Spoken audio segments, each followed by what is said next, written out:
નામ વીરાભાઈ ચૌધરી, પૂર્વ પ્રમુખ અખિલ આંજણા કેળવણી મંડળ ભટિયાર જતોડા સમાજ રાધનપુર. દાદરવાળા અજમલભાઈ ઉપર જે બની ઘટના બની છે હિચકારા હુમલાવાળી, એ બહુ દુઃખદ ઘટના છે. એનાથી આખો ચૌધરી સમાજ તો નારાજ છે જ, પણ બીજા 18 આલમ નારાજ છે કે ભાઈ આવા હુમલાયક માણસ ઉપર આવો હિચકારો હુમલો કરીને આવું કરવું પડે નહીં. એટલે એના માટે ચૌધરી સમાજ ગભે ગભા મિલાઈ અને અજમલભાઈને ન્યાય અપાવવા માટે પૂરી કોશિશ કરે છે.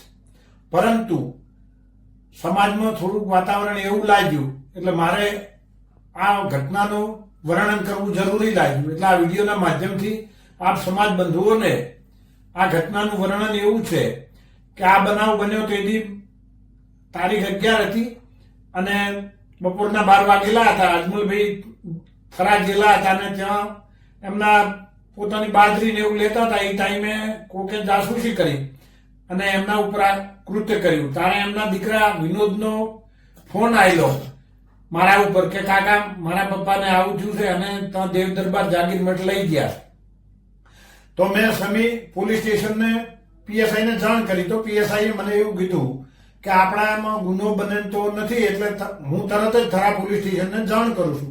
એમને થરા પોલીસ સ્ટેશનને જાણ કરી તો થરા પોલીસ સ્ટેશનમાંથી 112 વાળા જઈ અને અજમલભાઈને થરા પોલીસ સ્ટેશને લાયા. અજમલભાઈ કે મારે હવે એફઆઈઆર નોંધાવી છે. એટલે તે દિવસે દાંતીવાડા સીએમ સાહેબ આવેલા હતા, એટલે થરા પોલીસ સ્ટેશનના પીઆઈ ની બધા ત્યાં બંદોબસ્તમાં હતા, એટલે તે દી એફઆઈઆર થઈ નહીં. બીજા દિવસે અમને એવું લાગ્યું કે આ થાય છે નહીં, એટલે સમાજના ચાલુ પ્રમુખ ભવનભાઈ અને એમની સાથે 5 વડીલો ગાંધીનગર મુકામે આદરણીય અધ્યક્ષ શ્રી શંકરભાઈ ચૌધરી સાહેબને મળ્યા. મળીને એમને એવી રજૂઆત કરી કે સાહેબ આ લોકો એફઆઈઆર લેતા નથી. અજમલભાઈ આપણા સમાજના વડીલ છે અને એમના ઉપર આવું હિચકારો હુમલો કરી ખરાબ કૃત્ય કર્યું છે. તો શંકરભાઈ ચૌધરી સાહેબે તરત જ બનાસકાંઠા એસપીને ફોન કર્યો કે કેમ તમે ફરિયાદ લેતા નથી. એટલે જેવા એસપી સાહેબને સમાચાર મળ્યા એવા એસપી સાહેબે કીધું સાહેબ હું અડધા કલાકમાં થરા પોલીસ સ્ટેશનથી પીઆઈને મોકલું છું. તો ત્યાંથી અજમલભાઈ પાટણ દવાખાને હતા, એમાં અડધા કલાકમાં થરા પોલીસ સ્ટેશનના પીઆઈ વિંછુડા સાહેબ ત્યાં પહોંચ્યા. ત્યાં અજમલભાઈને સાંભળ્યા, એમને ફરિયાદ લીધી. ફરિયાદ લીધા પછી 3 આરોપીઓને એમને ત્વરિત એરેસ્ટ કર્યા. એરેસ્ટ કરી એ લોકોને કોર્ટમાં હાજર કર્યા. કોર્ટે સાંજના એમને 6 વાગે છોડી મૂક્યા. છોડી મૂક્યા પછી પાછું સમાજને એવું લાગ્યું કે આ ખોટું કૃત્ય થયું છે. એટલે સમાજવાળા બીજે દિવસે 35-40 જણા ગાંધીનગર આદરણીય શંકરભાઈ ચૌધરી સાહેબને મળ્યા. સાહેબે સરકારમાં રજૂઆત કરી.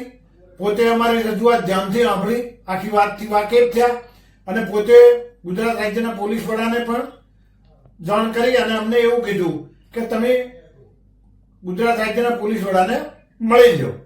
એમને મળ્યા પછી પોલીસ વડાએ અમને ખૂબ શાંતિપૂર્વક સાંભળ્યા અને કીધું કે ભાઈ જે ગુનેગારો છે એમને હું કડકમાં કડક સજા થાય એવી કલમો લગાવી અને એમને જેલના હવાલે કરીશ. આવી બધી વિધિ થઈ અને જુઓ સુધી અમે ઘેર પણ પહોંચ્યા નતા રાધનપુર મુકામે અને તરત જ ઓલા 3 આરોપીઓને એરેસ્ટ કરી અને એ લોકોને એકને સુરત, એકને ભાવનગર, એકને જામનગર જેલમાં ધકેલી દેવામાં આવ્યા. એમના ઉપર પાસાની કલમ લગાવવામાં આવી. આ બધું થયા પછી 31 તારીખે પાછા સમાજ બંધુઓ સિનાડ મુકામે એકત્રિત થયા. એમાં દિયોદરથી જસાવાળા ભેમાભાઈ આવ્યા. ભેમાભાઈ આવીને એવું કહેશે કે ભાઈ આ બધું મેં કર્યું છે. તો હકીકતમાં સમાજને મારે એવું સંદેશ સાચો આપવો છે કે હકીકતમાં એ ટાઈમે ભેમાભાઈ ત્યાં હતા નહીં. આ કરતા હતા જો કોઈ પણ હોય તો એ ગુજરાત રાજ્યના વિધાનસભાના અધ્યક્ષ આપણા આદરણીય શ્રી શંકરભાઈ ચૌધરી સાહેબે જ કર્યું છે. તો એવા ખોટો જસ ખાટવા માટે એ અને રમેશભાઈ ષડયંત્ર ચેનલના પત્રકાર મારફત એમને ઓડિયો ક્લિપ કરી અને પોતે એવું કહેશે કે ભાઈ આ બધું મેં કર્યું છે અને જો સમાજના આગેવાનો હવે આમાં સહકાર નહીં આલે તો સમાજના આગેવાનોનો બહિષ્કાર કરવામાં આવશે. તો ભેમાભાઈ મારે તમને એક સંદેશો પહોંચાડવો છે આ વિડીયોના માધ્યમથી કે જો આપ સમાજના આટલા હિતેશુ હતા તો વિધાનસભાની ચૂંટણી વખતે શિવાબા ભુરિયાને સામે ચૌધરી સમાજમાંથી આપ પાર્ટીમાં આપે ફોર્મ ભર્યું હતું ને, તો સમાજે તો એ ટાઈમે આપનો બહિષ્કાર કર્યો અને આપને 1500 વોટ મળ્યા હતા. બીજું રેખાબેન લોકસભા લડતા હતા તારે આપણે શું કૃત્ય કર્યું હતું એ બધા સમાજ જાણે છે. તો આપને જે કરવું હોય એ કરવાની છૂટ હોય છે, અને સમાજમાં આવા વર્ગ વિગ્રહ શું કેમ કરાવો છો ભાઈ? તો ભેમાભાઈ, અમારો સમાજ એક છે, તમે આવો સમાજમાં વર્ગ વિગ્રહ ઉભો થાય એવું કરશો નહીં. વઢિયાર જતોડા સમાજમાં આગેવાનો બુદ્ધિશાળી છે, એવી તમારે અહીંયા અને કાંઈ 14 વેળા એવી કરવાની જરૂર નથી. એટલે મહેરબાની કરીને તમે આવું કૃત્ય ના કરશો. તમે સાચા હિતેશુ સમાજના છો, એ સમાજ બધું હવે સમજી ગયો છે કે તમે રાજકારણના રોટલા શેકવા માટે જ આ કૃત્ય કરો છો.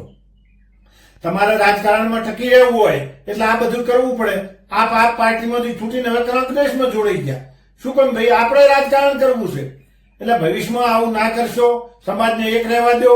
અને સમાજને આ વિડીયોના માધ્યમથી યુવાન મિત્રોને ખાસ વિનંતી કરું છું કે તમારે હાલ જરૂર છે ધંધા કરવાની, ચાંદ ને ચાંદ તૈયારી કરીને નોકરીમાં લાગવાની. તમે ધંધા રોજગાર કે એવું કરો ભાઈ, દિશાહીન ભટકવાનું કામ ના કરશો. બહારથી આવી અને કોઈ ગમે એ ભટકાવે એમ થોડું આપણે ભટકી શકશે ભાઈ. આપણે બધા તત્પર છીએ જ, પણ ભેમાભાઈ જઈ શકશે એવું નથી કે ભાઈ એવી ભેમાભાઈની કે રમેશભાઈ ષડયંત્ર ચેનલ વાળાની કોઈ વાતમાં આવી અને કોઈ પણ અનિચ્છનીય બનાવ બને કે ઘટના બને એવું ના કરશો. સમાજ ભેગો છે, રહેવાનો બધું તમને મળે ત્યાં સુધી. અને શંકરભાઈ ચૌધરી સાહેબે ખુદ અજમલભાઈને પૂછો કે તમને ફોન કરી તમારા ખબર અંતર દવાખાનામાં પૂછાશે કે નહીં? તેથી અજમલભાઈ એવું બોલે છે કે સાહેબ ખૂબ ખૂબ આભાર તમારો. સાહેબ એવું બોલે છે કે ભાઈ હું તમારી સાથે છું, તમે ગભરાશો નહીં. તમારા ઉપર જે કૃત્ય કરવામાં આવ્યું એ આરોપીઓને પૂરેપૂરી સજા કરાઈશ, એટલે એની ચિંતા કરશો નહીં. તમને કરીશ અને હું તમારી સાથે છું. તો પછી આવું બધું કરવાની જરૂર ક્યાં રહેશે? એટલે મહેરબાની કરી કોઈની ખોટી વાતોમાં આવશો નહીં, ભરમાશો નહીં. અને હવને રોટલા શેકવા છે એ વસ્તુમાં આવશો